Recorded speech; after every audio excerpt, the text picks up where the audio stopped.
ajmain amma ba'd. Oke, alhamdulillah pagi hari ini kita bisa berjumpa lagi di acara kerutinan kita ya, yaitu di Safari Sapa Fikih Pagi Hari, yang mana ini menjadi acara yang digawangi oleh Bisyaro ID bersama INSMI, Institut Muamalah Indonesia, bersama gurunda kita yaitu Ustadz Siddiq Al-Jawi. Nah, alhamdulillah kita hadir lagi di hari Jumat ini, pastinya dengan akan membahas mengenai perkara-perkara fikih terutama yang kontemporer, yang mana ini menjadi sebuah rangkaian yang sudah kita mulai di 8 pertemuan sebelumnya ya.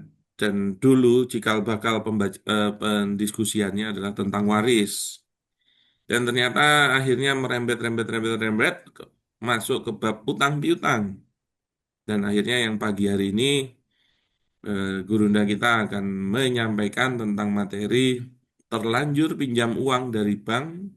Nah, benarkah tetap wajib bayar bunganya karena sudah disepakati? Nah, ini kalimatnya yang cukup menjebak adalah disepakati ya. Karena dikiranya semua hal yang sudah disepakati itu boleh dilakukan atau bahkan mungkin wajib dilakukan. Nah, coba nanti kita dengar penjelasan dari gurunda kita, apakah iya seperti itu. Nah, mari kita dengarkan nanti penjelasan dari beliau, dan semoga apa yang kita diskusikan pagi hari ini menjadi ilmu yang bermanfaat. Amin. Salam dan salam juga kita panjatkan kepada junjungan kita Nabi besar Muhammad SAW, yang semoga kita menjadi umat yang mendapatkan syafaatnya. Amin. Dan untuk kelancaran serta keberkahan agenda kita pagi hari ini, mari sebelum mulai kita sama-sama membaca umul kitab Al-Fatihah. A'udzubillahi minasyaitonir. Bismillahirrahmanirrahim. Alhamdulillahirrahmanirrahim. Ya,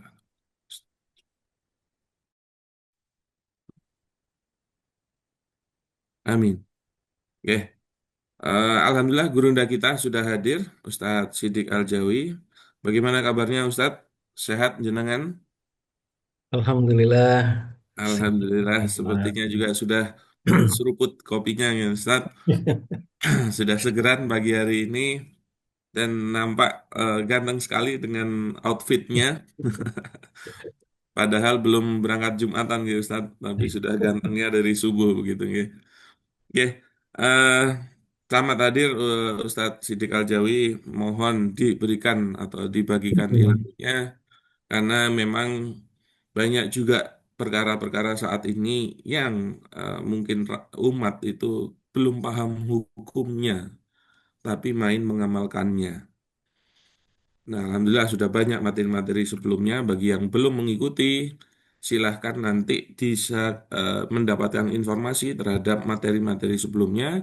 Dan karena ini juga sebuah kelas yang online dan gratis, bisa diakses dari manapun, mohon dibantu untuk share kepada rekan-rekannya yang lain, karena insya Allah ilmunya sangat bermanfaat dan juga kita lakukan di hari Jumat, maka insya Allah menjadi amal jahiriyah kita semua.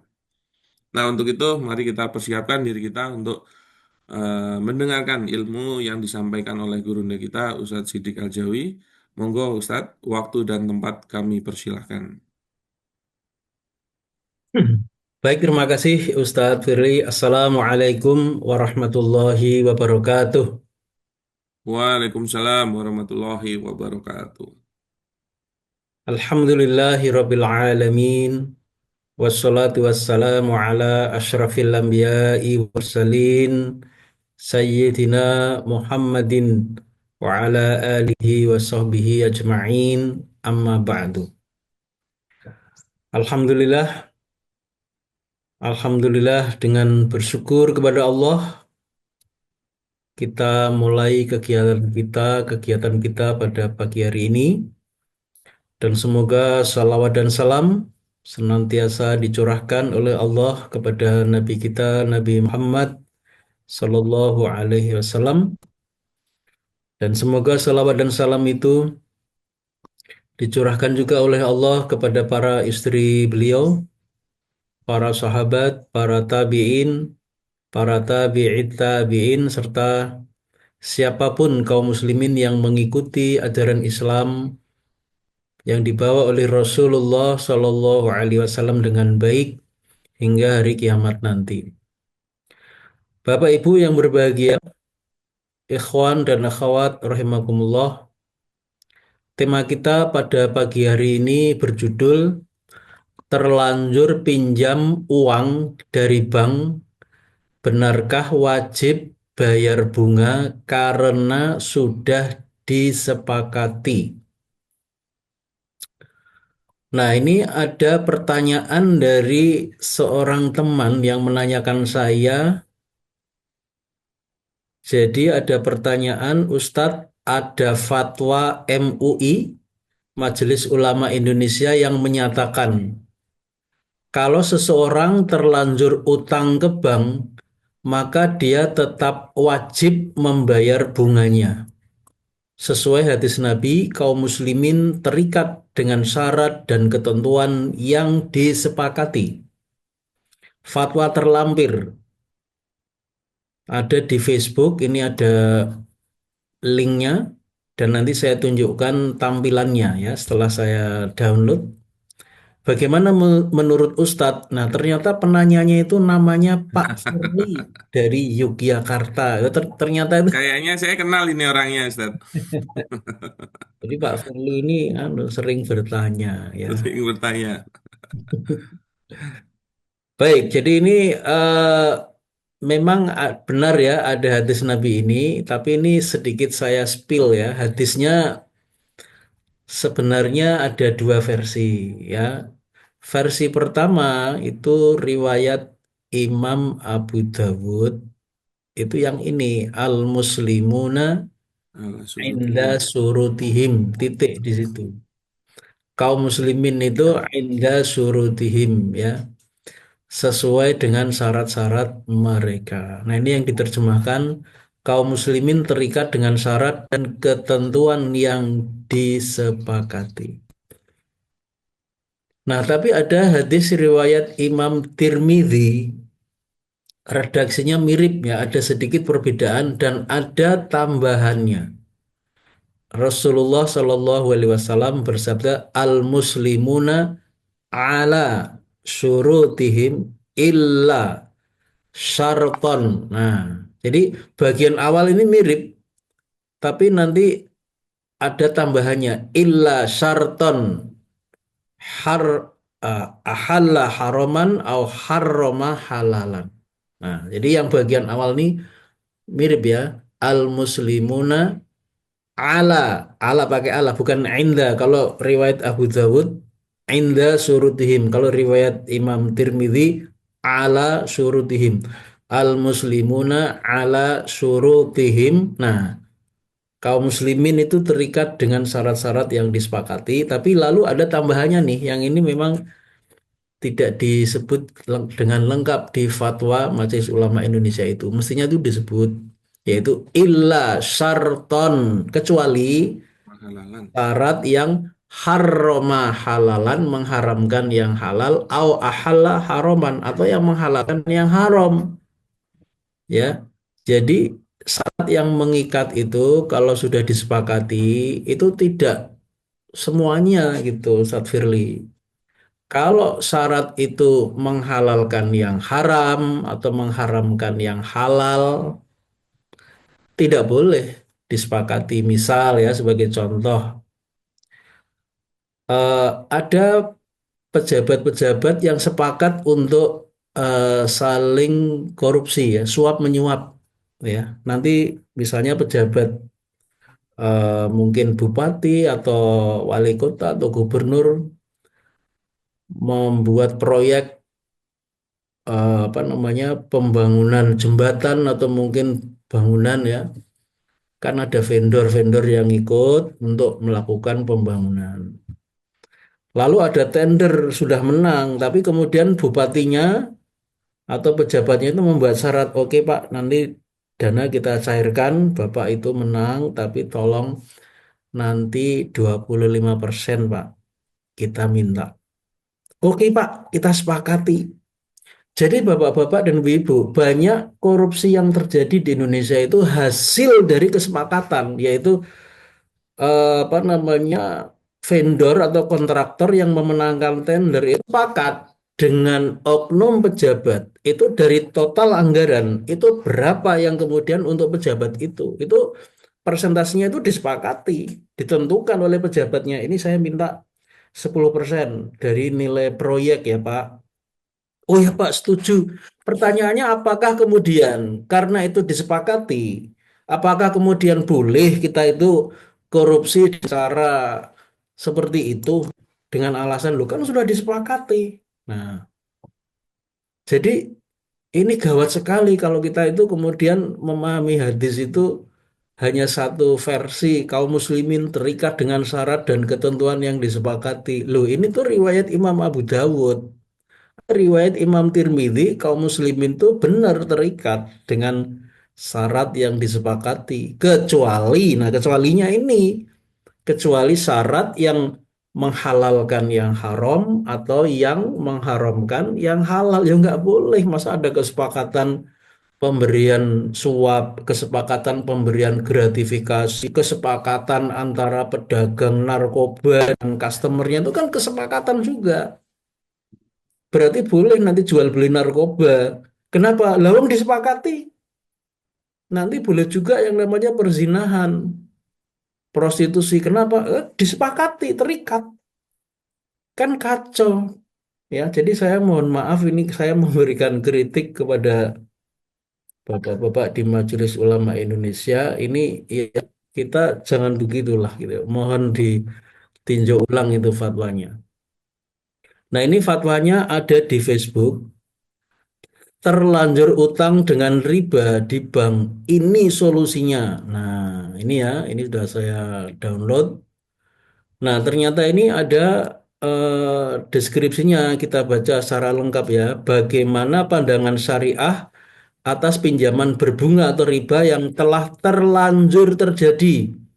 Jika sebelumnya memang tidak mengetahui bahwa pinjaman berbunga adalah riba, maka langsung bertobat karena Allah Maha Pengampun. Adapun kewajiban atas utang termasuk tambahannya, ini saya ulang ya. Adapun kewajiban atas utang termasuk tambahannya. Nah, ini saya tafsirkan, termasuk tambahannya itu artinya termasuk ribanya ya, harus tetap ditunaikan. Ini saya ulang, harus tetap ditunaikan itu artinya wajib. Nah, ini kalau saya tafsirkan berarti MUI mewajibkan riba ya bagi yang terlanjur pinjam dengan Suku pinjam bunga. bunga. Nah, ini coba bayangkan ya, ini sebentar ya saya berhenti di sini. Bayangkan Bapak Ibu, MUI Majelis Ulama Indonesia mewajibkan membayar riba, bayangkan. Ini fatwa model apa ini kalau kita mau mengomentari? Ini fatwa model apa ini Bapak-bapak di Majelis Ulama Indonesia? Nah, saya lanjut. Jadi yang namanya tambahan dari kewajiban utang tadi harus tetap ditunaikan kalau sudah terlanjur. Apa alasannya? Nah, ini tadi. Karena Nabi berpesan dalam hadisnya, menunda pembayaran utang oleh orang yang mampu adalah suatu kezoliman. Hadis riwayat Imam Al-Bukhari. Artinya ini hadis ini mewajibkan pembayaran utang. Jadi hukum syara yang disimbolkan dari hadis ini yang namanya bayar utang itu ya wajib gitu ya. Karena Utangnya tapi ya. membayar utang itu adalah wajib gitu.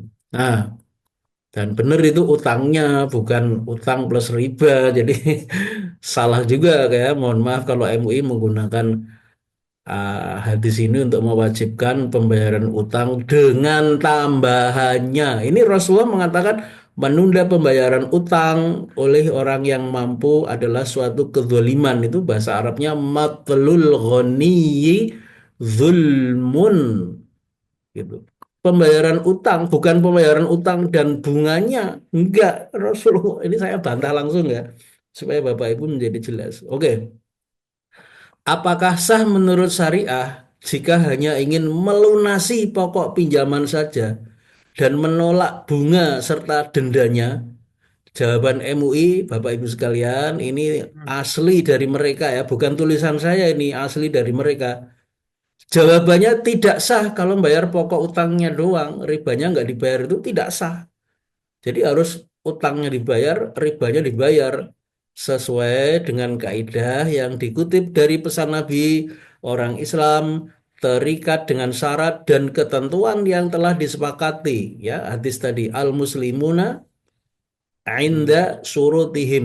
Ya tadi sudah saya komentari ini hadis riwayat Imam Abu Dawud titiknya sampai di situ. Kalau menurut Imam At-Tirmidzi rahimahullah beliau menyampaikan hadis versi yang panjang al muslimuna ala ya kalau Imam Abu Dawud inda ya ala surutihim illa syarton ahalla haraman au harrama halalan itu kecuali syarat yang mengharamkan yang halal atau menghalalkan yang haram. Kenapa hadisnya yang dipakai bukan hadis yang lengkap? Nah, ini menurut saya juga ya mohon maaf ya MUI tidak saya saya tidak ingin mengatakan menipu ya, tapi tidak lengkap menyampaikan informasi kepada umat. Mestinya itu disampaikan aja tambahannya.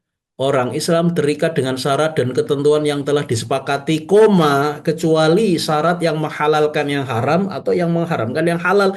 Kenapa kalimat itu nggak ditulis? Oke, lanjut di sini. Jadi ini saya kritik langsung ya. Maka lanjut di sini, maka apa yang telah menjadi perjanjian dalam utang piutang adalah sesuatu yang mengikat. Ya betul, betul itu ya. Kecuali, nah kecualinya yang kurang. Nah ini ada loh sumber titik dua kolom ulama menjawab mui.or.id bayangkan ini fatwa dari MUI kayak gini. Nah jadi Bapak Ibu yang berbahagia ikhwan dan akhwat rahimakumullah. Jadi inti dari fatwa MUI tersebut itu ada tiga butir ya. Untuk siapa fatwa ini? Orang yang terlanjur pinjam uang dari bank yang awalnya mungkin tidak tahu bahwa pinjam uang di bank itu ada unsur bunga dan bunga itu riba mungkin tidak tahu.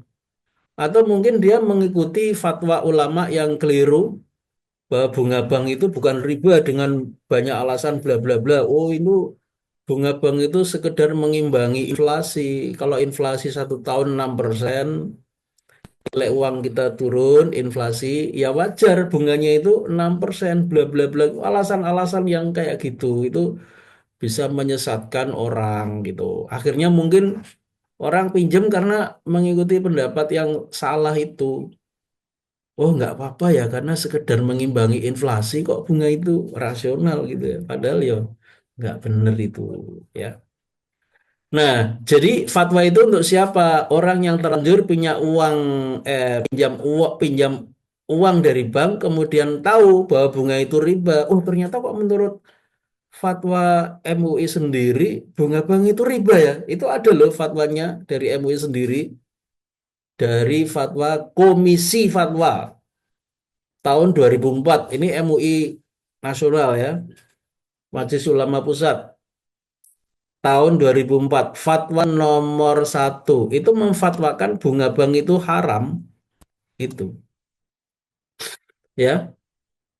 Nah, jadi eh, ada inti fatwa itu tiga ya dari fatwa tadi ya. Yang pertama, orang tersebut yang terlanjur pinjam ngambil kredit berbunga di bank karena mungkin tidak tahu itu difatwakan oleh MUI wajib langsung bertobat dari riba. Bagus ya, setuju saya. Kedua, orang itu tetap wajib membayar utang dan tambahannya atau ribanya. Nah, ini tidak benar, ini batil ini. Ketiga, orang itu tidak sah hanya membayar pokok pinjaman, tapi menolak membayar bunga dan dendanya. Jadi ini dianggap itu salah. Jadi kalau orang pinjam dari bank, awalnya nggak tahu, setelah itu belajar. Wih, ternyata itu bunga itu haram ya. Wah, akhirnya aku bayar pokok utang aja lah gitu. Nah itu difatwakan salah oleh MUI itu. Nggak benar tuh kayak gitu. pokok utang dibayar, di samping pokok utang bunganya dibayar, ini fatwa MUI. Dendanya juga dibayar, ini fatwa MUI. Nah, ini saya juga tidak setuju. Nah, Bapak Ibu yang berbahagia, saya berpendapat fatwa MUI tersebut batil dan tidak halal diamalkan. Ya, itu batil, tidak benar itu. Dan tidak boleh atau tidak halal diamalkan oleh kaum muslimin di Indonesia, bahkan di seluruh dunia kaum muslimin itu tidak boleh mengamalkan fatwa itu. Jadi mohon maaf kepada bapak-bapak, para kiai, para ulama, para asatid, guru besar di Majelis Ulama Indonesia, khususnya Majelis Ulama Indonesia Pusat, saya tidak setuju dengan fatwa MUI yang mengatakan kalau orang itu terlanjur pinjam uang di bank ada bunganya, bunganya ini harus tetap dibayar termasuk dendanya. Nah, ini kalau fatwa MUI mewajibkan pembayaran itu tidak hanya pokok utang tapi juga bunga utang dan dendanya, saya katakan fatwa ini batil dan tidak halal diamalkan oleh kaum muslimin.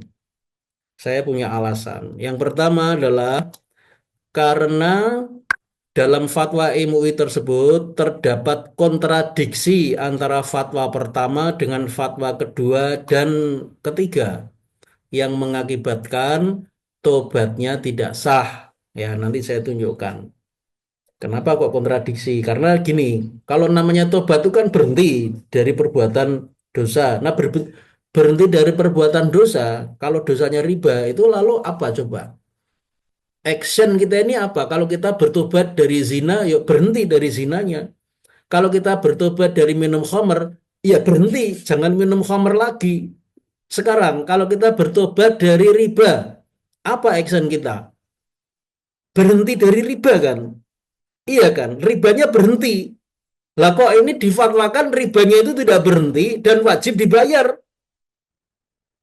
Gila nggak ini? Gila. Ya gila ini omongan yang spontan, ya bahasa sopannya kontradiksi. Ya itu bahasa sopan. Bahasa terus terangnya ya gila. Fatwa ini fatwa gila.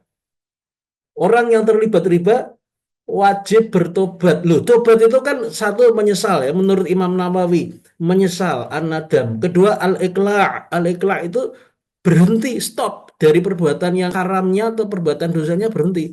Ketiga itu azam, bertekad kuat untuk tidak mengulangi lagi. Yang keempat itu menyelesaikan urusan kalau itu terkait dengan hak-hak adami atau hak sesama manusia. Lah sekarang ini tobat itu kan setelah bertobat dari riba kok disuruh bayar bunganya, disuruh bayar dendanya, itu kan berarti kontradiksi kan? Iya kan? Gimana coba Bapak Ibu kita telah itu? Kan yang seperti ini nggak bener lah. Masa ada fatwa kayak gini, fatwa model apa ini?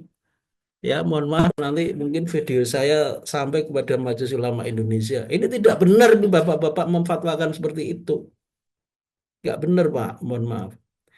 Fatwa pertama menyatakan orang itu wajib langsung bertobat dari riba. Artinya orang itu semestinya tidak membayar riba. Ya kan? Kenapa? Karena yang namanya tobat, khususnya tobat nasuha, itu ada tiga syarat. Pertama, berhenti dari perbuatan dosa. Tiga, menyesali dosa yang dilakukan. Ketiga, berazam atau bertekad kuat tidak mengulangi dosa itu di masa yang akan datang. Nah, ini menurut Imam Nawawi dalam kitabnya Riyadhus Shalihin juz 1 halaman 17. Ini saya kutipkan. Qala al-Imamu An-Nawawiyu, Imam Nawawi berkata, qala ulama, ulama berkata, atau batu wajibatun min kulli dzanbin. Tobat itu wajib hukumnya dari setiap-tiap dosa.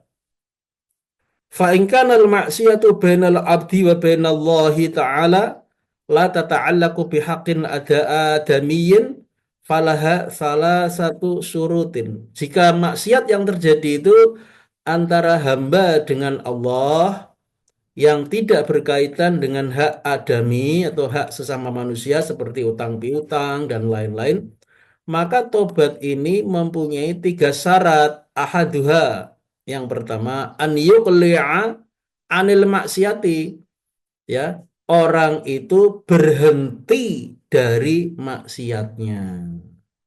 Wasani yang kedua, an yandama ala fi'liha, dia menyesali perbuatan maksiat itu, menyesal kok kenapa kok aku kok ngambil utang yang mengandung riba ya dari bank ya, astagfirullah, itu nggak boleh sebenarnya ya. Jadi yang pertama itu berhenti, kedua menyesali mengambil kredit yang ribawi. Wasalis yang ketiga, an ya'zima alla ya'uda ilaiha abadan, berazam, bertekad kuat bahwa dia tidak akan mengulangi maksiat itu selama-lamanya di masa yang akan datang. Fa'in fakoda, bacanya bukan fakot, fa maka kot, sungguh bukan. Fakoda itu artinya hilang atau tidak ada. Fa'in maka jika fakoda tidak ada.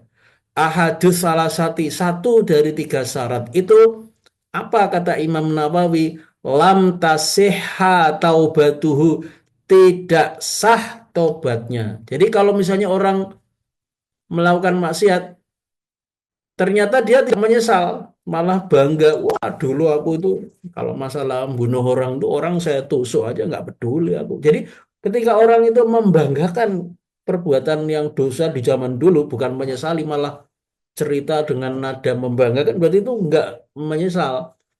Kalau tidak menyesal berarti tobatnya tidak sah. Jadi kalau misalnya menceritakan yang terdahulu ya dengan nada penyesalan, astagfirullah. Kenapa ya dulu aku tuh membunuh orang tuh kok mudah bener ya, astagfirullah. Harusnya kan gitu ya. Nah, Bapak Ibu yang berbahagia, itu tadi kutipan dari Imam Nawawi dalam kitab Riyadhus Shalihin juz pertama halaman 17. Nah, jadi bukankah bertobat dari riba itu artinya berhenti membayar riba? Ya kan? Lalu bagaimana mungkin bisa bertobat dari riba jika ribanya tetap harus dibayar? Walhasil, fatwa pertama yang mewajibkan orang bertobat dari riba, yaitu tidak membayar riba, bertentangan dengan fatwa kedua dan fatwa ketiga, yaitu tetap mewajibkan membayar riba. Ya, jadi seolah-olah fatwa MUI itu berbunyi, bertobatlah kamu, hei orang-orang yang terlanjur mengambil kredit di bank, bertobatlah kamu dari riba. Jadi kamu harus berhenti dari riba, tapi kamu harus tetap membayar riba itu. Ini fatwa yang kontradiktif kan? Iya kan? Mereka memfatwakan harus tobat dari riba. Kalau tobat itu kan artinya berhenti dari membayar riba, berhenti dari membayar bunga. Lah kok ini difatwakan bunganya harus tetap dibayar? Ini fatwa yang seperti apa? Gimana satu sisi kamu bertobat ya dari riba? Ya Pak. Kamu tahu riba itu haram? Ya Pak. Kamu tobat? Ya Pak. Tapi ribanya itu harus tetap kamu bayar. Itu gimana coba? Orang bertobat dari riba, disuruh tobat dari riba, tapi disuruh membayar riba. Ini menurut saya gila. Ini fatwa yang gila. Atau dengan bahasa yang halus ya fatwa yang kontradiktif, bertentangan. Karena nggak masuk akal kita ini disuruh meninggalkan sesuatu, tapi pada saat yang sama disuruh melakukan sesuatu. Kamu harus sholat ya, tapi jangan sholat. Lebih itu. Kamu jangan berzina, ya Pak. Tapi kamu harus zina. Jadi ini dilarang melakukan yang haram, tapi pada saat yang lain tuh disuruh melakukannya. Gila ini. Menurut saya ini fatwa yang gila ini. Mohon maaf kalau nanti kalimat saya ini terdengar oleh bapak-bapak di Majelis Ulama Indonesia. Nah, jadi bapak-bapak di MUI itu mau bilang apa, Pak? Disuruh tobat, menurut Imam Nawawi itu syaratnya berhenti, ya kan? Saya kira bapak-bapak di MUI juga tahu lah gitu. Masa Riyadhus Shalihin nggak pernah baca, nggak mungkin. Jangankan ulama, santri aja mesti ngerti itu ya, membaca Riyadhus Shalihin. Oh, syarat bertobat itu harus berhenti. Jadi kalau kita terapkan konsep tobat nasuha itu pada orang yang awalnya mungkin nggak ngerti riba itu haram, bentuknya mungkin bunga nggak ngerti, tapi setelah belajar, setelah ngaji tahu, ya bertobat. Yang namanya tobat itu ya berhenti membayar riba lah. Kok difatwakan ribanya harus tetap dibayar, sementara di sisi lain harus bertobat dari riba loh gimana? Nah, ini yang pertama. Nah, kemudian fatwa yang kontradiktif itu di satu sisi meminta pelaku riba bertobat, tapi di sisi lain ribanya tetap wajib dibayar. Ini berakibat fatal, yaitu apa? Tobatnya itu tidak sah. Saya ulang, fatwa MUI itu mengakibatkan tobatnya orang yang terlibat riba itu tidak sah. Mengapa? Karena tidak memenuhi satu syarat dari tiga syarat tobat, yaitu apa? Harus berhenti dari maksiat. Ini ditegaskan oleh Imam Nawawi dalam kitabnya tadi Riyadhus Shalihin. Imam Nawawi mengatakan apa? Fa'in faqada ahadus salasati lam tasihha taubatuhu. Jika tidak terdapat satu dari tiga syarat tobat itu, maka tidak sah tobatnya. Demikian menurut Imam Nawawi dalam kitabnya Riyadhus Shalihin juz 1 halaman 17. Jadi ini gimana mungkin ya fatwa MUI ini kita amalkan ya. Ini fatwa yang seperti ini menurut saya menunjukkan ini MUI ini sudah menjadi bagian dari kapitalisme. Mestinya itu kapitalisme yang ribawi itu dilawan oleh MUI lah, kok menjadi bagian dari kapitalisme ini menurut saya sangat mengerikan, sangat mengenaskan itu. Itu tobatnya jadi tidak sah. Oh. Tobat harusnya berhenti dari riba, malah difatwakan wajib membayar riba. Nggak bisa. Tobatnya menjadi tidak sah. Ya, kritik yang kedua, fatwa kedua dan fatwa ketiga yang tetap mewajibkan membayar riba batil karena berarti merupakan perbuatan menunda-nunda tobat, sesuatu yang tidak dibenarkan oleh ulama secara ittifaq atau menurut kesepakatan ulama. Jadi menunda tobat itu tidak boleh, ya. Nah, ini MUI mewajibkan membayar riba. Jadi bertobat dari riba ya, kamu harus tobat ya. Tapi ribanya itu harus kamu bayar. Itu kan artinya menunda tobatnya itu. Supaya ribanya lunas kan berarti harus bayar riba. Kan berarti belum bertobat. Tobatnya itu nanti kalau ribanya udah dibayar semua, menunda tobat.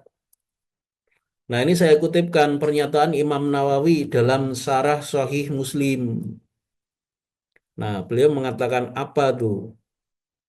Imam Nawawi mengatakan, wattafaqu, mereka para ulama sepakat ala anna taubata min jami'il ma'asi wajibatun alal fauri.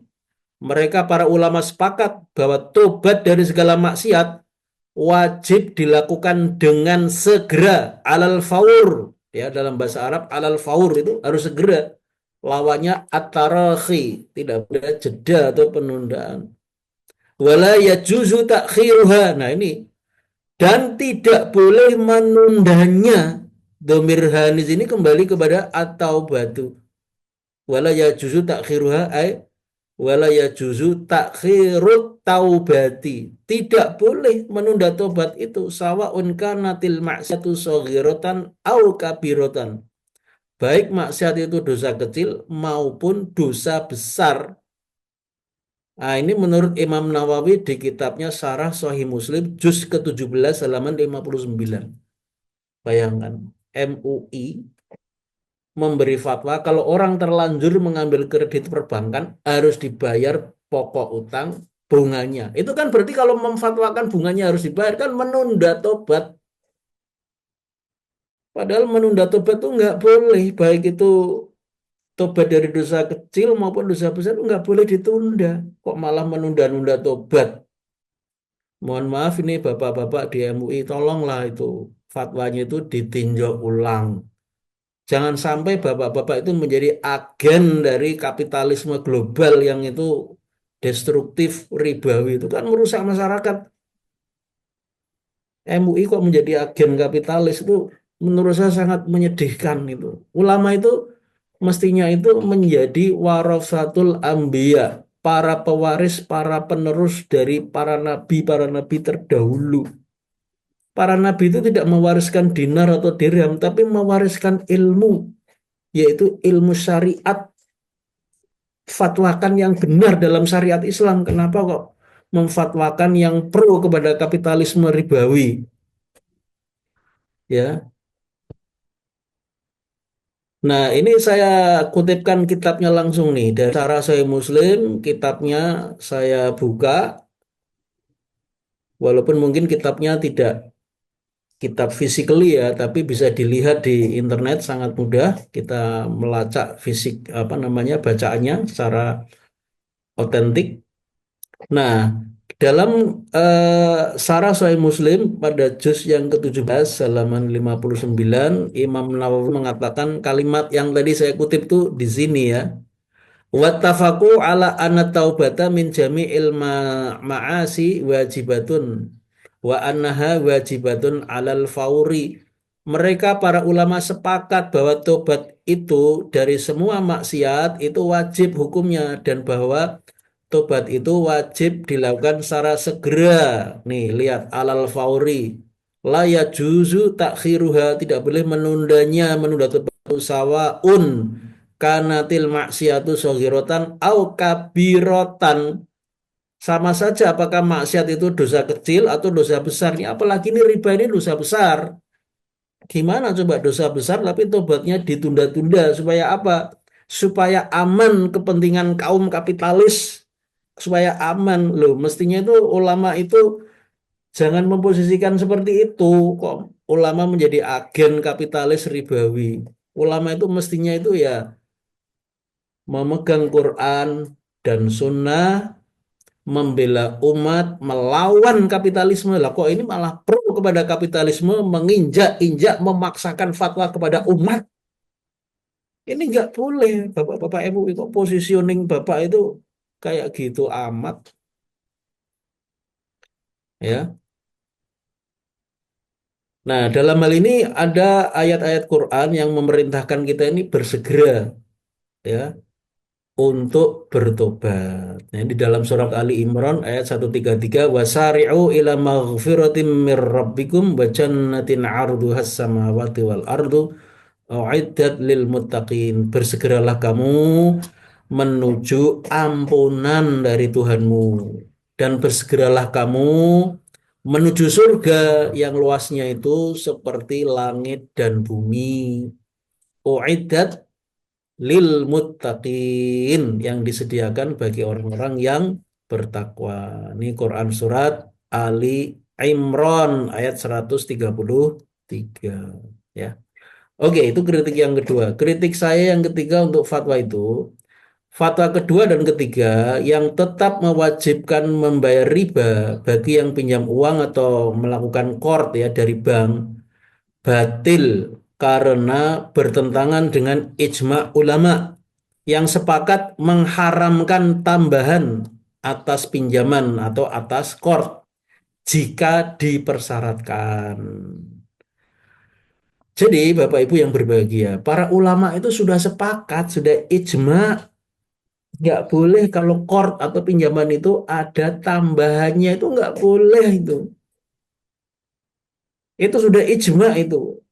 Salah satu syarat untuk ulama yang mau berfatwa, entah itu ulama itu perorangan atau suatu kumpulan kolektif seperti Majelis Ulama Indonesia, itu mestinya itu memperhatikan ijma ini supaya ketika mengeluarkan fatwa atas nama MUI itu tidak nabrak ijma ulama itu, ya. Harusnya sebelum berfatwa ini memperhatikan ijma itu. Nah, ini saya kutipkan beberapa kutipan dari para ulama mengenai ijma atau kesepakatan ulama yang mengharamkan tambahan atas pinjaman ya jika itu dipersyaratkan atau disepakati di awal akad pinjaman atau akad qard. Imam Ibnul Munzir dalam kitabnya Al-Ijma mengatakan wa ajma'u ala annal muslifa, mereka sepakat ya para ulama ini ya bahwa muslifah, orang yang melakukan salaf itu disebut muslif. Salaf itu sama dengan qardun. Jadi para ulama sepakat bahwa orang yang memberikan pinjaman ida syaroto jika mensyaratkan inda salafi pada saat dia memberi pinjaman itu mensyaratkan apa? Hadiatan hadiah au ziyadatan atau tambahan. Fa aslafa ala dzalika lalu dia memberi pinjaman atas dasar syarat itu. Anna akhdahu ziyadata riba. Maka perbuatan orang tadi mengambil tambahannya itu adalah riba, ya. Jadi Imam Ibnul Munzir nih dalam kitabnya Al-Ijma halaman 136 mengatakan begitu. Itu tuh nggak boleh. Mestinya yang namanya Majelis Ulama Indonesia ya mengikuti ijma atau kesepakatan ini, bukan malah merusak ijma ini dengan mengatakan bagi yang terlanjur pinjam uang di bank harus dibayar pokok utang. Tapi nggak hanya pokok utang, bunganya harus dibayar, dendanya harus dibayar. Lalu ijma ini apa, bapak-bapak di MUI? Ijma ini loh apa maknanya buat bapak-bapak itu? Berarti kan bapak ini mengeluarkan fatwa tadi, tapi bertentangan dengan kesepakatan para ulama bahwa yang namanya orang memberi pinjaman kalau mempersyaratkan hadiah atau tambahan, semua ulama itu sepakat itu tuh riba namanya, tidak boleh. Lah kok bapak di MUI memfatwakan ini tambahan ini wajib dibayar loh. Gimana loh? Yang namanya haram tuh ya jangan difatwakan wajib lah gitu.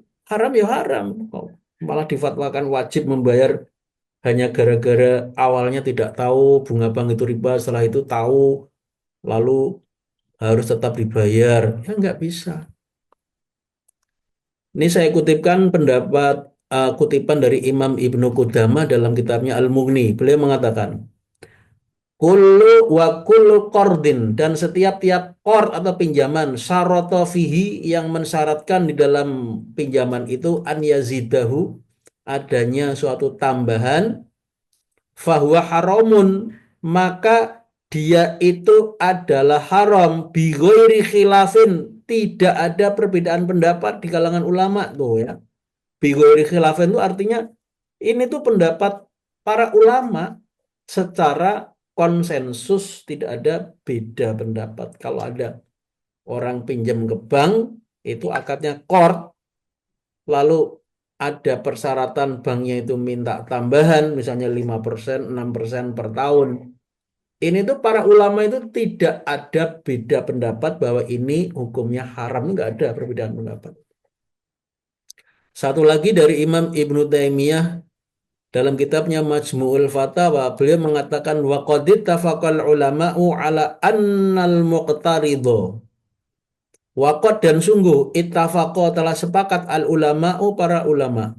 Waqad ittafaqal ulama'u sungguh para ulama telah sepakat ala annal muqtaridho bahwasanya pemberi pinjaman muqtarid ya idza istaroto idza jika istaroto jika dia jika pemberi pinjaman itu mensyaratkan ziyadatan suatu tambahan ala qardihi atas pinjamannya karena dzalika maka yang demikian itu haroman haram. Ini menurut Imam Ibnu Taimiyah dalam kitabnya Majmu'ul Fatawa juz ke-29 halaman 334. Jadi fatwa itu ya otomatis batal demi hukum karena bertentangan dengan konsensus para ulama. Namanya konsensus itu ya kalau ada yang menentang ya otomatis yang menentang itu batal demi hukum. Nggak bisa, nggak ada nilainya. Ya. Yang keempat, fatwa ketiga yang tetap wajibkan membayar riba bagi orang yang terlanjur pinjam uang atau akadnya qard ya dari bank dengan alasan sudah sesuai dengan kesepakatan atau sesuai syarat dan ketentuan S dan K, terms and conditions, adalah fatwa yang batil karena syarat membayar riba itu tidak boleh dan bertentangan dengan syariah Islam. Imam Syafi'i mengatakan dalam kitabnya Al-Um pada juz yang kelima halaman 80, wa innama yuwafa minas syuruti ma yubayyinu annahu jaizun. Sesungguhnya syarat-syarat yang wajib dipenuhi itu hanyalah syarat-syarat yang telah jelas dibolehkan dalam syariat Islam. Walam tadulla sunnatu Rasulillahi sallallahu alaihi wasallam ala annahu ghairu jaizin, dan tidak terdapat di samping itu syarat yang wajib dipenuhi itu yang apa namanya yang dibolehkan ya dalam syariah. Di samping itu tidak ada hadis yang menunjukkan syarat itu tidak boleh. Nah, ini kutipan dari Imam Syafi'i dalam kitab Al-Um juz ke-5 halaman 80. Nah, jadi adanya S dan K, syarat dan ketentuan bahwa nasabah tetap wajib membayar bunga, yaitu riba, atas pinjamannya ke bank adalah syarat yang batil, yang tidak boleh diamalkan. Mengapa? Karena telah menghalalkan bahkan mewajibkan yang haram, yaitu riba. Nah, di sini Rasulullah Shallallahu Alaihi Wasallam telah bersabda, "Manish tarota syarton, laisa fi kitabillahi fahuwa batilun, wa ingkana mi'ata syartin." Barang siapa menetapkan suatu syarat yang bertentangan dengan kitabullah atau Al-Quran, maka syarat itu batil meskipun ada 100 syarat. Hadis sahih riwayat Imam Muslim, Imam Al-Bukhari, Imam Abu Dawud. Ya, jadi itu nggak boleh apa namanya ada S dan K tapi bertentangan dengan syariat ya.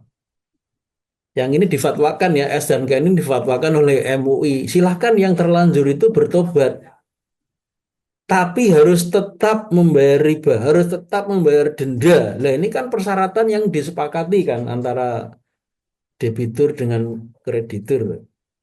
Padahal itu kan nggak boleh membayar ribanya, itu kan nggak boleh lah, kok malah difatwakan wajib. Berarti S dan K yang ada itu ya nggak boleh, batal sebenarnya. Nah, disinilah Rasulullah tadi mengatakan al muslimuna inda surutihim illa syarton harrama halalan au syarton ahalla haraman. Rawahu al Baihaqi wa ghairuhu. Termasuk yang wa ghairuhu ini Imam At-Tirmidzi ya. Kaum muslimin terikat dengan syarat-syarat di antara mereka, kecuali syarat yang mengharamkan yang halal atau syarat yang menghalalkan yang haram. Kesimpulannya, fatwa MUI yang tetap mewajibkan membayar riba kepada orang yang terlanjur meminjam uang ke bank adalah fatwa yang batil dan tidak halal untuk diamalkan oleh kaum muslimin. Oke ya. Nah, ini kritik yang kelima. Fatwa yang tetap mewajibkan membayar riba yang haram bertentangan dengan kaidah tarjih dalam ilmu usul fikih, yaitu jika di satu sisi ada keharaman membayar riba, sementara di sisi lain ada kewajiban membayar utang atau kewajiban memenuhi syarat dan ketentuan S dan K, maka yang dikuatkan atau dirojihkan adalah hukum haram, ya, yaitu tidak membayar riba, bukan hukum wajib, yaitu membayar utang plus ribanya, baik itu riba berbentuk bunga maupun riba berbentuk denda. Jadi ada kaidah tarjih yang bunyinya begini di kitab-kitab usul fikih itu, yurajjahu tahrimu alal ijabi, dirojihkan atau dikuatkan atau dimenangkan dalil yang mengharamkan atas dalil yang mewajibkan suatu.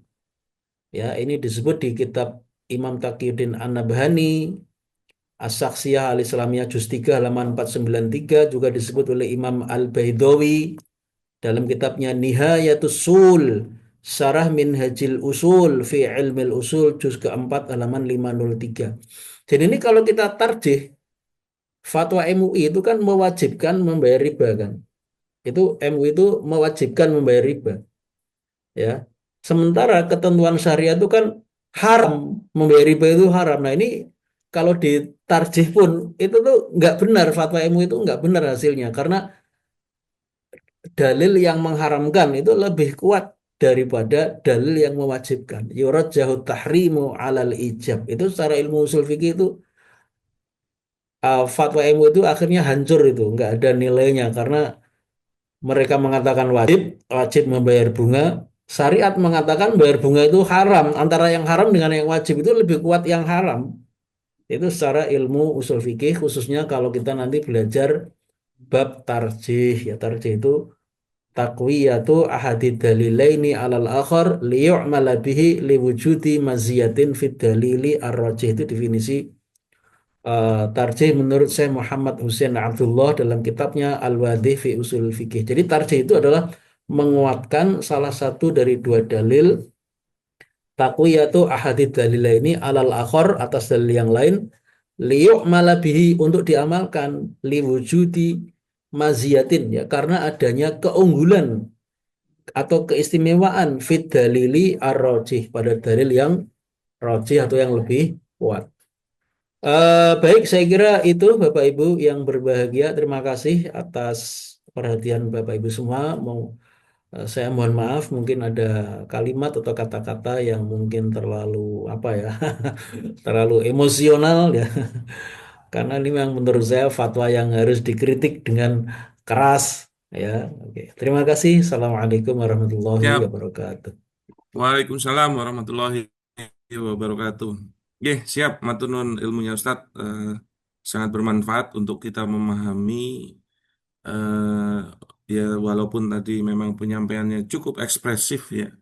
Yang menurut saya itu juga diperlukan karena ini untuk menentang pendapat ulama juga begitu loh. Ya kalau ada orang yang bukan ulama menyampaikan hal yang salah itu menurut saya oke lah. Wajar-wajar saya kita meresponnya. Tapi kalau ada pendapat ulama yang ya menurut kami itu sangat-sangat bertentangan atau salah dengan syariah yang seharusnya, ya memang harus dikritik dengan keras. Dan untuk saya itu tidak menjadi masalah. Dan sepertinya rekan-rekan yang lain juga tidak terlalu bermasalah. Nah, menarik ya. Tadi sudah disampaikan ya argumentasi argumentasi dari gurunda kita Ustadz Siddiq Al-Jawi yang mana juga ini berarti bertentangan dengan pendapatnya MUI yang mana memang kita sama-sama tahu posisi MUI ini di negara kita seperti apa, tapi kalau pendapat yang disampaikan dari sana juga itu salah, ya maka juga harus didakwahi. Nah, maka ayo kita cari ilmu dengan cara yang benar dan memang bukannya mendiskreditkan MUI ya. Ada juga beberapa hal yang tadi sepakat, ya itu juga tidak menjadi masalah, tapi ada juga yang tidak sepakat.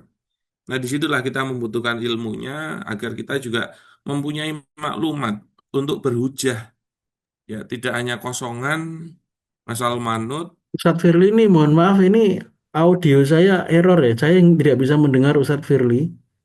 Oh, oh, Kemungkinan ya, kalau Ustadz Firly mendengar itu bisa, tapi saya nggak bisa mendengar Ustadz Firly. Nggak tahu ini error. Mohon maaf. oh, iya. Siap. Mungkin Your diulangi, speaker is Ustaz. not working. Sebentar. Saya chat dulu jenengan ya.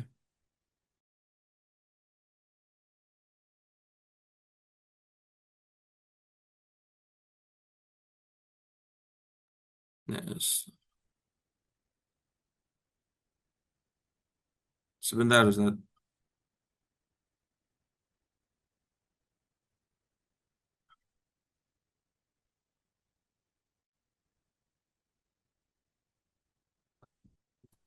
Cek cek satu dua tiga.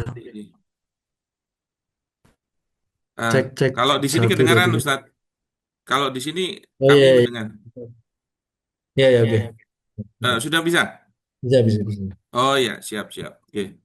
Alhamdulillah sudah bisa kita lanjutkan diskusinya. Ya, disitulah kita membutuhkan maklumat-maklumat atau ilmu-ilmu ya, terutama memang wajib mengenai hukum syariah ini. Jangan sampai amalin kita salah dan biasanya memang ada beberapa perbedaan pendapat, tapi memang harusnya kita mengamalkan yang logik.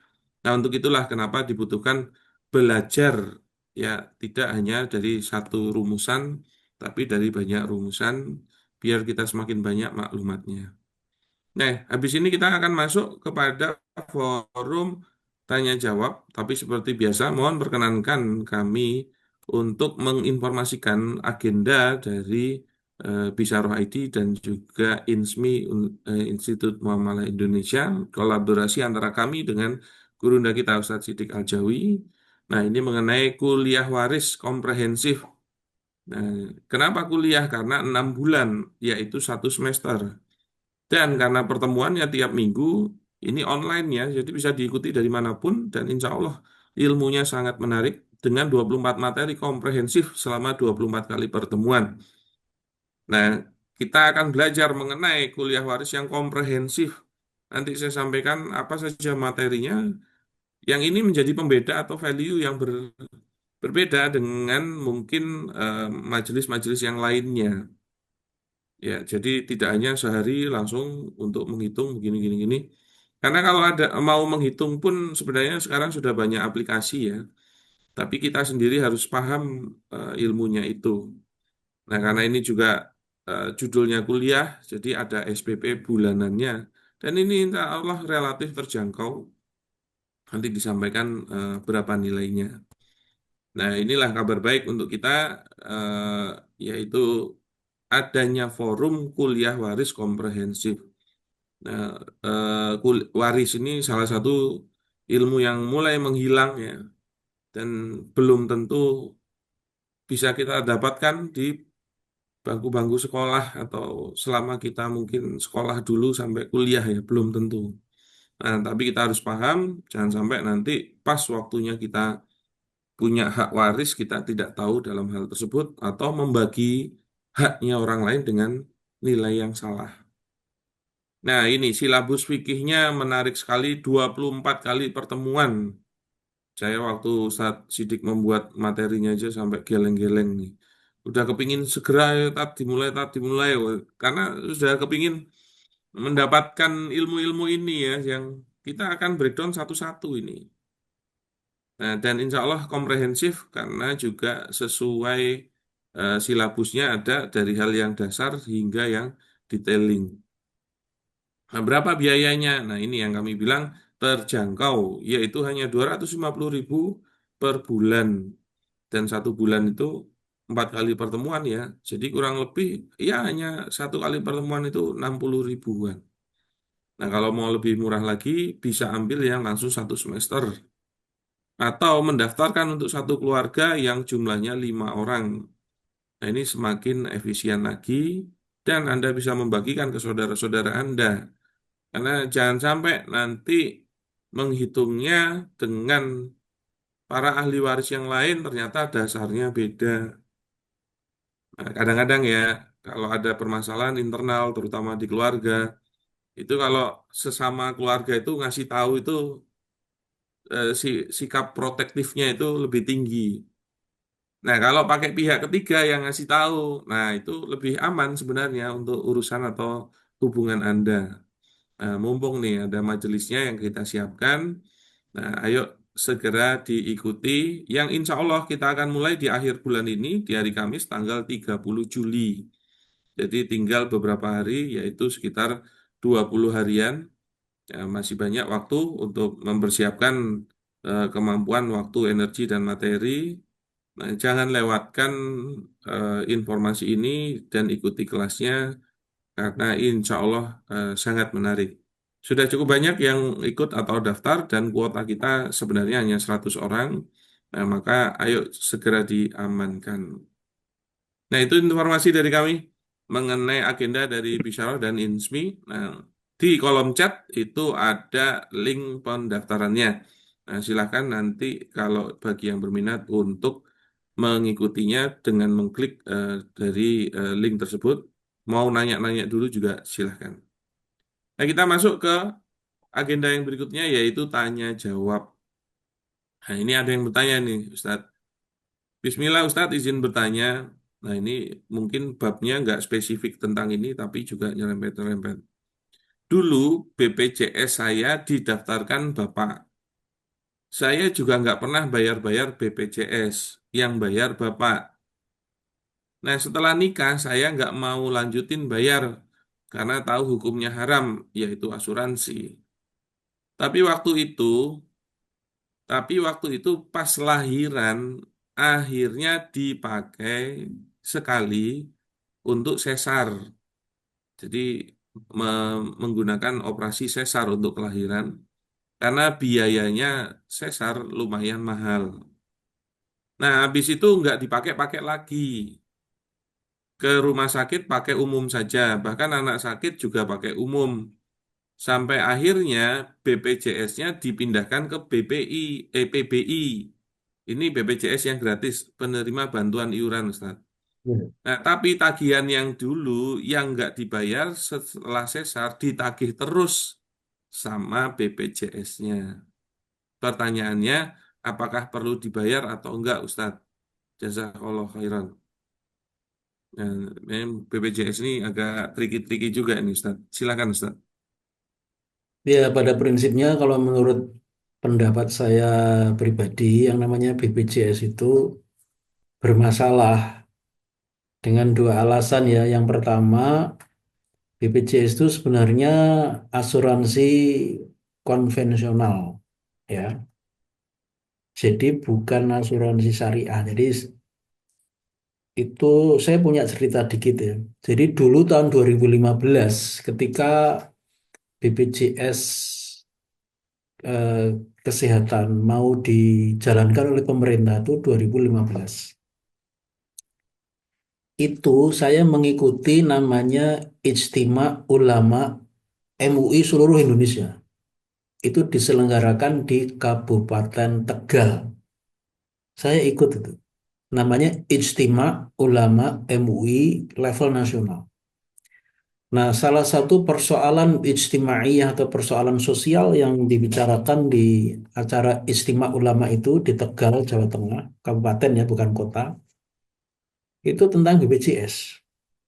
Waktu itu kesimpulan baik dari sidang komisi maupun sidang pleno kan itu peserta itu dibagi-bagi ada komisi ini, komisi ini. Saya memang tidak ikut di komisi yang membahas itu. Jadi sidang komisinya tidak ikut. Tapi di sidang pleno akhirnya disampaikan pendapat istimewa ulama itu bahwa intinya yang namanya BPJS itu hukumnya haram. Mengapa? Karena ya itu asalnya tadi merupakan asuransi sebenarnya, asuransi konvensional. Saya ikut itu di Ijtima Ulama MUI tahun 2015 di Tegal. Silakan di searching itu nanti ada beritanya. Tetapi fatwa fatwa Ijtima Ulama MUI yang mengharamkan BPJS itu akhirnya kan dibawa ke Jakarta, dari Tegal ke Jakarta, diumumkan oleh waktu itu Ketua Umum MUI-nya masih mantan Wapres ya, Pak Kiai Haji, siapa itu mantan Wapres Prof. kemarin? Amin. Jadi Ya, Maruf Amin Ustaz. Pak Ma'ruf Amin, ya lah. Nah, nampaknya di situ pernyataannya itu sedikit berubah ya, kemungkinan karena ada tekanan dari pemerintah, Departemen Kesehatan, termasuk tekanan dari OJK. Pak Kiai Ma'ruf Amin itu bilang begini, BPJS itu beliau tidak dengan tegas mengatakan BPJS itu hukumnya haram. Cuma beliau mengatakan BPJS itu eh, tidak Sesuai syariah. syariah. Cuma gitu doang. Harusnya kan ngomong sesuai dengan yang di sidang itu, wong saya juga ikut, saksi hidup saya itu. BPJS itu hukumnya haram loh, difatwakan oleh ulama MUI waktu itu. Tapi di media Pak Ma'ruf Amin bilang BPJS itu tidak sesuai syariah. Lama-lama terus kemudian nggak ada kabar lagi. Ya sudah akhirnya BPJS jalan gitu. Nah ini menurut saya ini yang mestinya ya MUI itu tegas lah gitu. Kenapa kok dengan tekanan dari OJK, Otoritas Jasa Keuangan, tekanan dari pemerintah kok berubah itu fatwanya dari BPJS haram menjadi BPJS itu tidak sesuai syariah gitu. Itu teman-teman perlu Anda ketahui karena saya saksi hidup yang hadir dalam acara Istimewa Ulama MUI itu di Tegal tahun 2015. Ya. Jadi itu alasan pertama mengapa BPJS itu haram itu karena itu sebenarnya asuransi konvensional ya. Nah, barangkali nanti insya Allah bisa kita juga bahas itu asuransi konvensional, Ustaz Firly, asuransi syariah Hmm, sekalipun bisa kita bahas itu ya. Oke, siap, siap. Islam tuh membahas segala sesuatu ya. Oke, alasan yang kedua karena mengapa BPJS itu sebenarnya haram? Karena bertentangan dengan kebijakan pembiayaan kesehatan dalam Islam. Jadi dalam Islam itu ada kebijakan bagaimana ke sektor kesehatan itu dibiayai. Itu pembiayaannya itu menjadi kewajiban negara lewat APBN. Jadi pembiayaan itu tidak dibebankan kepada umat atau rakyat, tapi menjadi kewajiban negara lewat APBN dalam negara khilafah. Ini sekarang kebalik-balik, yang namanya kesehatan itu negara nggak mau tanggung jawab, ya mungkin Ya, ada anggarannya itu ada, tetapi mestinya itu negara itu menjamin menanggung biaya pembiayaan 100%. Lah kok ini rakyat yang menanggung lewat BPJS, bayar BPJS, disuruh gotong royong malah lah. ya nggak boleh itu. Jadi Rasulullah dulu ini dalilnya ya, kenapa pembiayaan kesehatan itu kok harusnya itu gratis, rakyat itu mengakses layanan kesehatan. Tapi ini di rumah sakit negara ya, kalau rumah sakit swasta berbayar boleh ya, itu dasarnya akad ijaroh. Tapi kalau rumah sakitnya itu milik negara, dalam pandangan Islam, rakyat itu seharusnya mendapat layanan kesehatan secara gratis. Itu ajaran Islam. Nggak seperti sekarang, rakyat menjadi sumber dana untuk membiayai layanan kesehatan. Itu nggak benar. Jadi ini negara ini sudah dikelola. Orang-orangnya sudahlah mentalnya mental korup, mentalnya mental-mental koruptor, aturannya itu juga salah. Jadi kita ini hidup dalam masyarakat, ya Allah ya itu takdir dari Allah ya. Tapi takdir ini membuat kita ini harus bersikap melakukan upaya-upaya perbaikan, upaya-upaya dakwah kepada masyarakat. Nggak benar itu, pembiayaan kesehatan itu negara yang nanggung.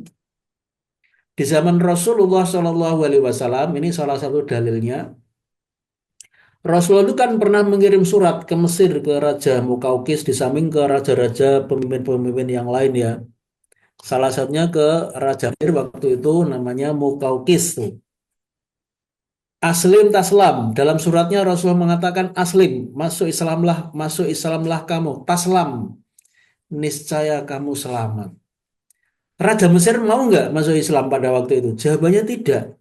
Tapi sopan, dia menolak tapi tidak menolak dengan permusuhan atau menolak dengan kalimat-kalimat yang buruk, tidak. Dia tidak mau masuk Islam, tapi sikapnya itu bersahabat.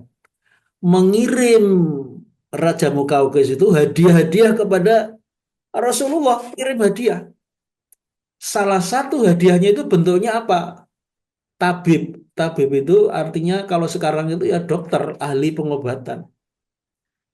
Sebenarnya tabib itu khusus untuk Nabi, pemberian dari Raja Mukaukis dari Mesir. Tapi kemudian Nabi, bagaimana Nabi itu memanfaatkan tabib atau kalau sekarang kita bisa sebut dokter, ternyata Nabi itu menjadikan dokter itu melayani umat, tidak hanya Nabi sendiri. Jadi siapapun para sahabat yang sakit itu tabib itu, itulah yang mengobati cuma-cuma, yang berobat itu tidak bayar. Nah, siapa yang memberi makan kepada tabib itu, memberi makan, pakai kebutuhan-kebutuhan itu dari Nabi sebagai kepala negara. Jadi tabib itu biaya hidupnya segala macam itu dijamin ditanggung oleh Nabi. Tapi dia mengobati masyarakat, tidak hanya untuk Nabi gitu. Tapi Nabi menggunakan atau memperlakukan tabib itu untuk masyarakat. Nah, itulah ajaran Islam. Jadi yang namanya Islam itu ketika memberi layanan kesehatan kepada umat tidak boleh memungut uang. Lah siapa yang menggaji para dokter, para tenaga medis dan lain-lain? Itu negara. Itulah ajaran Islam. Jadi yang namanya BPJS itu sudah terbalik-balik itu. Harusnya itu menjadi kewajiban negara menanggung pembiayaan, ternyata rakyat yang kemudian disuruh menanggung pembiayaan. Nah, itu kan ini kapitalistik. Jadi itu cara jaminan kesehatan, tapi cara menurut kapitalis, bukan cara menurut syariat. Bayangkan Bapak Ibu kalau cara syariat ini diterapkan, itu tidak hanya kita itu taat kepada Allah, mencontoh Rasulullah, tidak hanya itu, tapi ada dampak kebaikan atau kemaslahatan yang bisa diperoleh oleh umat Islam, oleh tidak hanya umat Islam, karena rakyat dari negara Islam itu tidak hanya Muslim. Di zaman Nabi ketika Nabi menegakkan negara Islam di Madinah, apakah rakyatnya itu hanya Muslim? Golongan Ansor, golongan Muhajirin, apakah hanya Muslim? Tidak.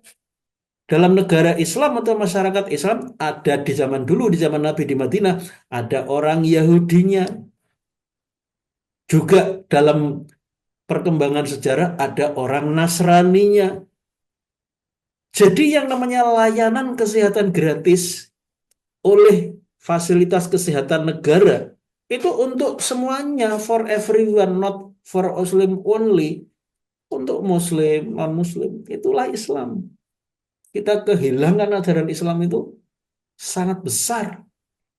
Nah, jadi itulah maka saya berpendapat BPJS itu haram, ya, karena pertama tadi sebenarnya itu adalah asuransi konvensional. Tadi saya ceritakan pengalaman saya mengikuti Ijtima Ulama Majelis Ulama Indonesia, itu acara nasional seluruh Indonesia di Tegal, Kabupaten Tegal tahun 2015. Saya saksi hidup bahwa dulu MUI memfatwakan haram BPJS itu. Tapi setelah fatwa itu sampai ke Jakarta berubah total. Nah, yang kedua, karena BPJS itu kenapa haram? Karena bertentangan dengan kebijakan pembiayaan kesehatan oleh negara dalam Islam. Nah, Bapak Ibu yang berbeda. Jadi kalau menurut saya ya, ini mohon maaf kalau mungkin ada yang beda pendapat, silakan. Sebaiknya kita itu jangan ikut-ikutan BPJS itu. Sebaiknya, kecuali ya karena itu dipaksa oleh sistem, ya. Kalau sistem memaksa ya sudah, kita ini bisa apa? Mudah-mudahan Allah mengampuni. Yang penting kita ini tidak setuju. Karena misalnya kalau jadi buruh misalnya atau menjadi dosen atau menjadi pekerja itu ada aturan yang memaksa. Iuran BPJS itu dibayar oleh pemberi kerja sekian persen, oleh pekerja sekian persen. Ya sudah itu paksaan. Mudah-mudahan Allah mengampuni kita kalau membayarnya ya. Ya karena itu paksaan. Di dalam hadis Rasulullah mengatakan rufi'a an ummati al khata'u wa nisyanu wa mastukrihu alaihi. Diangkat dari umatku dosa karena tersalah tidak sengaja, dosa karena lupa, dan dosa karena dipaksa untuk melakukan sesuatu. Nah kita ini dipaksa, harusnya kan nggak bayar, tapi gimana wong itu aturan? Nanti kalau tidak bayar ada sanksi administratif, mungkin sanksi pidana bisa. Jadi ini ya kondisi terpaksa. Kalau bayar ya terpaksa bayar. Tapi saya berpendapat kalau ada layanan terbuka ya jangan dipilih karena membayarnya dipaksa itu mudah-mudahan diampuni. Ya sudah kalau bisa, kalau terbuka layanan itu jangan diambil gitu. Terkecuali dalam satu kondisi, ketika kondisi kita kesehatan itu darurat. Kalau tidak segera berobat dengan BPJS, jiwa kita terancam, jiwa kita, ya, atau kita terancam mati lah gitu ya.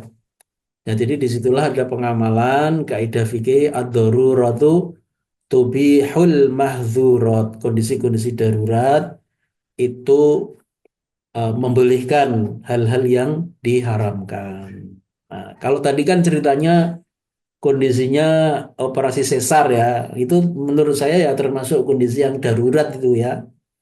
Tapi yang memang betul-betul ada indikasi medis untuk sesar, karena ada kalanya orang itu sesar bukan karena indikasi medis, bukan karena alasan-alasan kesehatan, tapi karena sekedar ingin apa ya, ingin anaknya itu lahir pada tanggal tertentu. Misalnya ada yang mengatakan pas misalnya ya, pas bulan Agustus, sebenarnya 17 Agustus itu belum saatnya lahir, Tapi orang tuanya itu ingin anaknya itu tanggal lahirnya 17 Agustus 2026. Pikirannya kan, wah keren nih. Lalu dia bilang ke dokter, dok, bisa nggak ini istri saya disesar pas tanggal 17 Agustus? Itu nggak boleh karena nggak ada indikasi medis. Yang namanya sesar itu ya kalau ada indikasi medis, misalnya kalau nggak disesar bahaya karena mungkin pinggulnya si ibu ini sempit sehingga tidak cukup ruang untuk kelahiran bayi secara normal. Itu boleh, tapi nggak boleh kalau ini normal, ibunya normal, pinggulnya besar, disesar gara-gara ingin ulang tahunnya 17 Agustus tahun 45 gitu. Jadi nanti pas 17 Agustus pas happy birthday to you. Apa itu alasan apa itu nggak bisa ya diterima secara syariat itu. Siap, siap. Oke, Ya, siap, jadi itu Ustaz. ya, Firly, jawaban saya. Oke, Makasih. begitu nggak ya untuk pertanyaan tadi. Nah, yang berikutnya untuk resen kami perbolehkan Pak Komarudin, tapi mohon langsung ke pertanyaan utama karena mengefisienkan waktu. Silakan Pak Komarudin. Terima kasih. Langsung aja Ustaz. Pertama Siap. masih terkait BPJS tadi itu ya. Apa bagaimana kalau sekiranya Ustaz ada yang tanya kepada kami ya. Kami bagaimana kalau kami hentikan saja langsung BPJS tidak perlu bayar itu ya kan? Misalnya kalau terkait dengan saya lebih memilih fatwanya pakai sidik ya dari anunya MUI ya, bahwa itu ya termasuk tadi bunga bank ini bahwa bagaimana kalau misalnya ada yang minta advice melalui kami bahwa BPJS yang sementara berjalan ini kami berhentikan saja dan tidak mau bayar karena haram menurut fatwa ulama hasil di Tegal pertemuan di Tegal itu ya itu yang pertama ya. Yang kedua dengan Bain Ustadz. Jadi kami menemani beberapa teman kami di daerah kami ini yang punya pinjaman di bank ya dengan cara tetap meminta supaya bayar pokoknya tapi bunganya tidak usah dibayar kan. Jadi kami memang alhamdulillah ada yang berhasil kami di Bank Mandiri kemudian di BRI ya ternyata kalau di lobi-lobi begitu Ustaz mereka setuju hanya saja persoalannya tidak bisa dijadikan masal ini ya bahwa sekali kebijakan bank tapi kalau kita pergi melobi bahwa cukup membayar dengan alasan ya alasan yang masuk akal kami berhasil alhamdulillah ada kami di BRI itu ya punya utang 3,5 miliar kemudian hanya pokoknya saja dibayar dari Bank Mandiri. Oke, yang mau Nah, ditanyakan Pak Komar?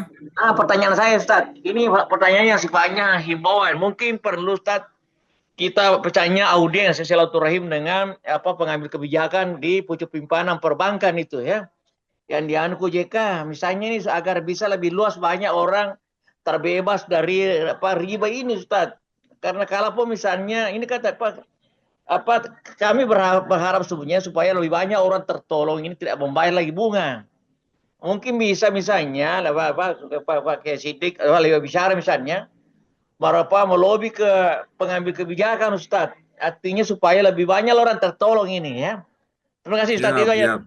ya. Siap, siap. Oke, monggo Ustadz Sidik mungkin bisa direspon atas penyampaian dari Pak Eh, Komar tadi.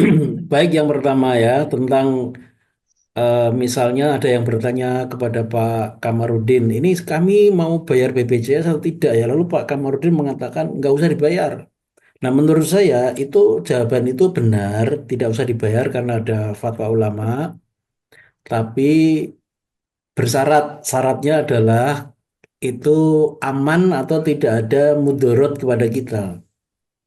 Kalau ada mudorot, misalnya ada sanksi administrasi, apalagi nanti ada sanksi pidana. Ya menurut saya ini bayar saja karena terpaksa. Jadi sanksi Ya, ya, administrasi itu contohnya gini. Sanksi ya. administrasi itu contohnya kalau orang tidak punya kartu BPJS itu tidak bisa menikah di KUA. Ini contoh ya, nggak tahu ini sudah dilaksanakan atau diterapkan atau belum. Tapi andai kata ada kan itu repot. Orang mau menikah di KUA syaratnya harus punya kartu BPJS. Kalau tidak punya kartu BPJS itu nggak punya buku nikah, akhirnya nikah siri. Kalau nikah siri itu nanti repot lagi punya anak. Anaknya sah secara syariah, bukan anak haram atau anak zina. Tapi anak ini nanti kalau sekolah dimintai akte kelahiran. Nah, ini repotnya. Mau daftar sekolah nih, kita punya uang segala. Tapi syaratnya akte kelahirannya mana, Pak? Waduh, maaf Pak, nggak ada. Lu kenapa? Kami nikah siri. Lu kenapa kok nikah siri? Karena kami nggak bisa nikah di KUA. Lu kenapa kok nggak bisa nikah di KUA? Karena kami nggak punya BPJS. Nah, tuh kan. Jadi itu repot sekali.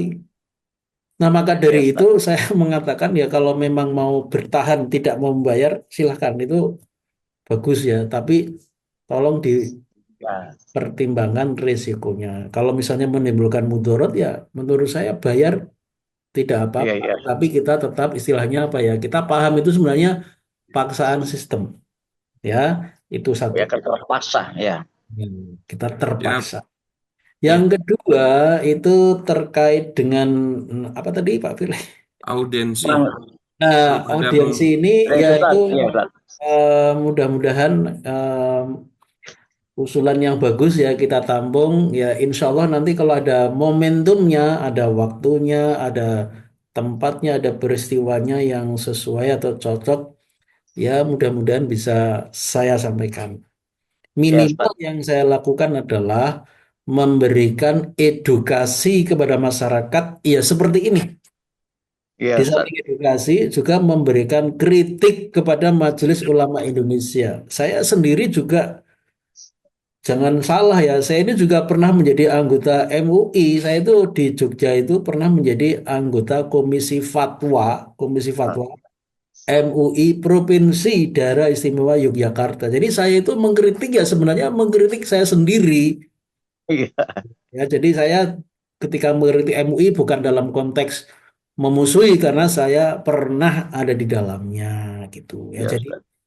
itulah yang minimal saya lakukan sebelum nanti Iya, barangkali ada momentum yang tepat, ada waktu, ya, ada tempat, ada peristiwa yang kemudian bisa misalnya saya ketemu dengan Pak Prabowo atau mungkin ya. dengan Boleh.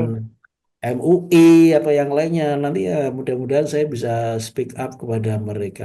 Ya, terima kasih ya sarannya. siap. Ya. Ya, Baik, Pak Kim. Baik, begitu. Ustaz. Firly, Siap, kasih. sami-sami. Oke, satu lagi pertanyaan Ustadz sebelum kita tutup. Izin bertanya Ustadz, dalam aturan bank, ini karena ada pertanyaan saya ingat kemarin juga bertanya, dalam aturan bank ada yang tertulis bahwa kalau yang berhutang meninggal dunia, maka hutangnya dianggap lunas.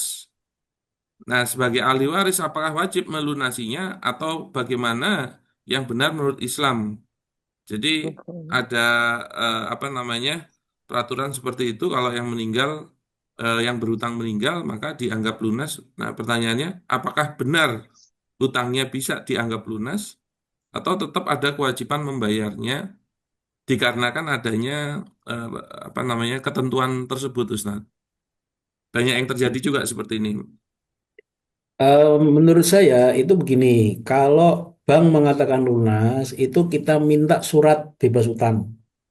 Namanya surat release and discharge. Kita minta supaya kita punya kekuatan hukum bahwa kita itu sudah tidak punya utang lagi. Nah, tetapi ini satu hal yang ini ya, artinya kita harus memahami begini.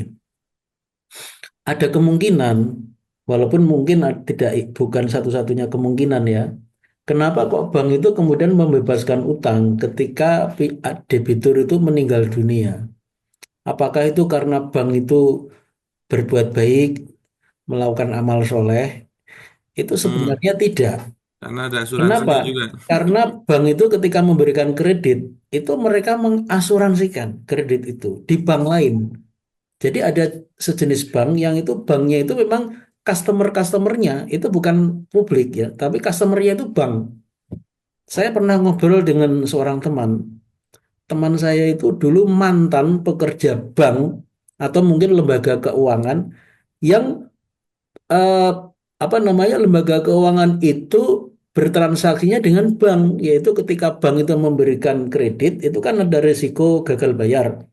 Nah, risikonya itu dipindahkan kepada lembaga keuangan itu. Jadi semacam asuransi. Jadi bank mengasuransikan kredit itu kepada lembaga lain.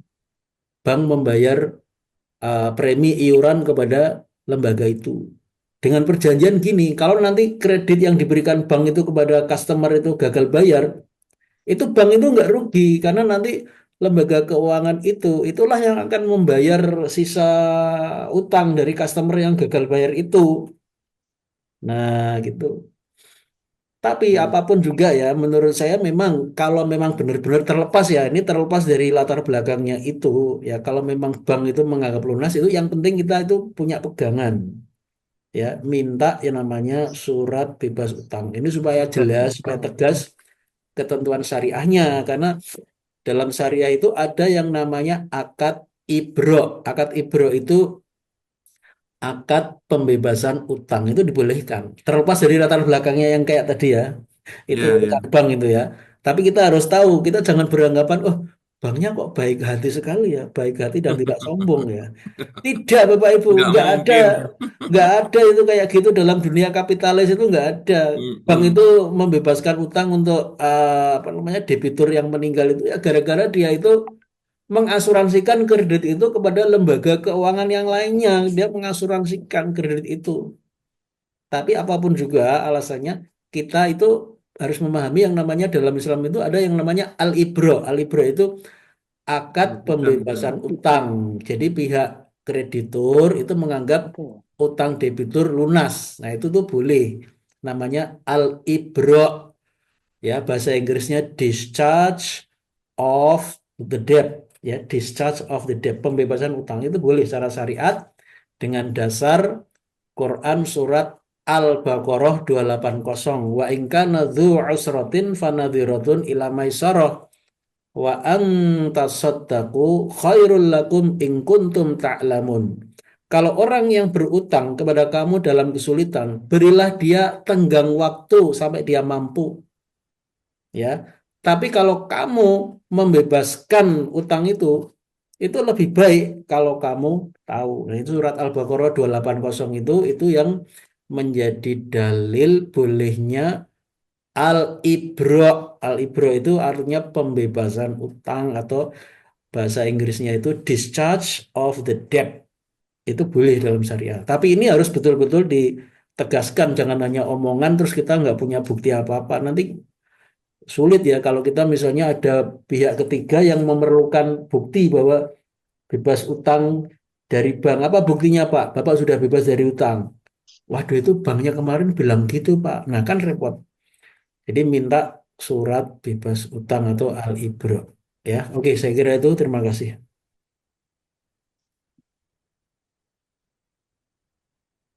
Ya, silakan Ustadz Firly. Ini nge-freeze ya fotonya apa videonya Ustadz Firly. Silakan.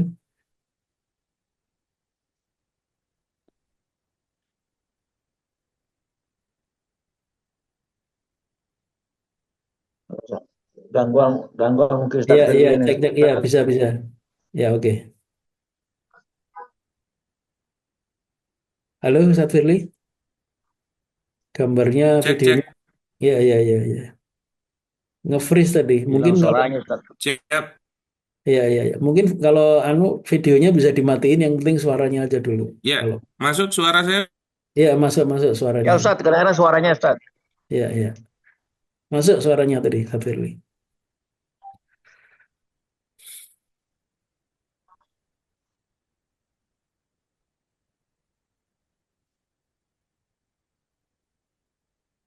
Oke, mungkin saya ambil alih ya. Kalau Ustadz Firly ada kendala teknis ya. Saya ambil alih. Jadi, Bapak Ibu yang berbahagia, jadi mungkin itu ya kajian kita karena ini mohon maaf waktu sudah habis ya. Ya. Jadi demikian kajian kita pada pagi hari ini, bagaimana kita menyikapi ya suatu fatwa MUI bahwa kalau terlanjur kita itu mengambil utang ribawi, kata MUI, itu ribanya harus tetap dibayar, baik itu bunganya maupun dendanya. Nah, tadi sudah saya buktikan bahwa fatwa MUI itu adalah fatwa yang batil atau fatwa yang tidak halal diamalkan oleh kaum muslimin. Nah, silakan Ustadz Firly, tadi ini sudah saya Siap. mau closing tapi Oke. antum mungkin untung Saya lagi ambil ya. alih Ustaz. Tadi Silakan. koneksinya trouble. Oke. Ya, ya, ya. Terima kasih atas penyampaiannya pagi hari ini, Ustadz Sidik. Alhamdulillah banyak ilmu yang kita dapatkan, terutama tentang bab benarkah tetap wajib bayar bunganya karena sudah disepakati ya. Nah, sudah diperjelaskan, insya Allah menjadi jelas buat kita, dan moga juga bisa dibantu untuk mendakwahkannya. Termasuk kalau dengan semua punya kesempatan untuk bisa memberikan ulama kita, misalnya Ustadz Siddiq Al-Jawi, melakukan audiensi kalau ada kesempatan, yang insya Allah beliau juga berkenan, tapi memang itu membutuhkan sebuah effort ya, atau sebuah kesempatan yang bisa dilakukan. Nah, untuk mendakwahinya secara umum, insya Allah banyak artikelnya Ustadz Siddiq yang banyak memberikan pencerahan-pencerahan terhadap kebijakan-kebijakan pemerintah yang salah. Nah, saya rasa sudah cukup pagi ini kajian kita, sudah jam 7 lebih. Insya Allah kita juga masih punya agenda-agenda yang lain. Saya mengucapkan banyak terima kasih atas kehadirannya, dan juga mohon maaf atas hal-hal yang kurang berkenan yang telah tersampaikan. Semoga apa yang kita diskusikan hari ini menjadi ilmu yang bermanfaat, dan semoga kita bisa bertemu lagi di majelis-majelis berikutnya. Nah, tetap semangat. Nah, mari kita tutup agenda kita pagi hari ini dengan membaca hamdalah dan doa kafaratul majelis. Alhamdulillahirrahmanirrahim. Subhanallah. Begitu dari kami, matur nuwun, afwan minkum, akhirul kalam. Assalamualaikum warahmatullahi wabarakatuh. Waalaikumsalam Waalaikumsalam Sehat-sehat ya warahmatullahi Ustaz, wabarakatuh. sehat-sehat semua, Barakallahu Pak fikum Ustaz. Udin. Untuk Matur Pak Kiai nuwun, dan Ustaz tetap Firly. semangat. warahmatullahi Assalamualaikum. Waalaikumsalam warahmatullahi wabarakatuh.